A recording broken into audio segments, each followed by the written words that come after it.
জানা গিয়েছে Iran America যুদ্ধ চলতেছে আর বাংলাদেশে তেল পাম্পে যুদ্ধ চলতেছে। ঝিনাইদহ জেলা একটি তেল পাম্পে ইতিমধ্যে সোশ্যাল মিডিয়াতে ভিডিওতে দেখা গেল যে তেল পাম্পে গিয়ে তেল নিয়ে কিছু সংখ্যক যুবকেরা তর্ক বিতর্কতে জড়িয়ে যায় এবং মারামারি করতে গিয়ে তারা দুইজন প্রায় নিহত হয়ে যায়, কয়েকজন আহত হয়ে যায়।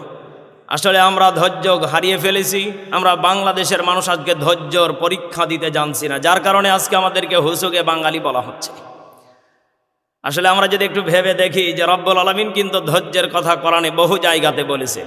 এজন্য আমরা আজকে ধৈর্যের পরীক্ষা দেব এবং ধৈর্যশীলদের সাথে যে রব আছেন কতটুকু সত্য আমি সেটা আপনাদেরকে তুলে ধরব। রব্বুল আলামিন ডেকে বলছেন, ইন্নাল্লাহা মা'আস সাবিরিন।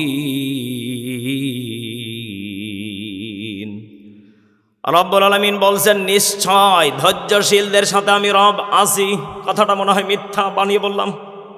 রব্বুল আলামিন ডেকে বলছেন নিশ্চয় ধৈর্যশীলদের সাথে আমি আল্লাহ আছি, সন্দেহ নেই। ও বাংলাদেশের মুসলমান, আজকে আপনাদের কারণেই তো পণ্যের দামগুলো বেড়ে যাচ্ছে। যদি আমরা একটু নিজেরাই যদি সতর্ক হয়ে যাই, নিজেরা যদি একটু নিজেকে সচেতন করে ফেলি। আসলে আমাকে বাংলাদেশের দিকে তাকালে অবাক লাগে, যে পণ্যের যত দাম বেড়ে যায় সে পণ্যের চাহিদা তত বেড়ে যায়। অথচ আলু 20 টাকা কেজি, এরপর মানুষ খাচ্ছে না। অথচ এ সময় এই আলুটাকে যখন 100 টাকা কেজি বানা হয়, মানুষ ঘরে ভরে তাকে গোডাউনে রেখে দেয়। এই যে ইরানে আর আমেরিকা যুদ্ধ চলতেছে, ইরানের মিসাইলগুলো আমেরিকার তেল পাম্পে ছেড়ে দেওয়ার কারণে সব কিছু পড়ে ছারখার হয়ে যাওয়ার কারণে আপনারা দেখতে পাচ্ছেন বাংলাদেশে তেল পাম্পে মারামারি শুরু হয়ে গিয়েছে। একজন যুবককে দেখলাম প্রায় 40 লিটার তেল বাড়ির ভিতরে স্টক করে রেখেছে এবং ভিডিও করে ছাড়ছে যে আমি জিতে গিয়েছি। আসলে কতটা হুজুকে বাঙালি হলে কথাগুলো প্রচার করতে পারে। আপনি 40 লিটার তেল আপনি আনন্দ করে ফোরালেন, এরপরে আপনার বাইকটা চলবে কি দিয়ে?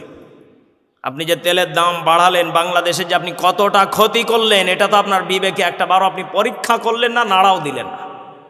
এজন্য আমাদের প্রত্যেকটা বাংলাদেশের যুবকদের আমি বলতে চাই, বাইক প্রত্যেকটা যুবকের জন্য এটা একটা আনন্দের জিনিস। বাইক প্রত্যেকটা যুবকদের জন্য একটা লাভার, ভালোবাসা, মহব্বত। এজন্য অতি আবেগ দিয়ে কোনো কিছু করা যাবে না। আমাদেরকে ধৈর্যের পরীক্ষা দিতে হবে এবং আমাদেরকে এতটুকু চেষ্টা চালিয়ে যেতে হবে, আমাদের ধৈর্য যেন অন্তত পক্ষে রব্বে কারিমের সন্তুষ্টর জন্য যেন হয়, আর ইরানকে যেন আল্লাহ বিজয় লাভ করায়। আমরা এতটুকু দোয়া করে বাংলাদেশের প্রত্যেকটা মানুষের জন্য দোয়া করি, আল্লাহ যেন প্রত্যেকটা মানুষকে ধৈর্য ধারণ করার তৌফিক দেন।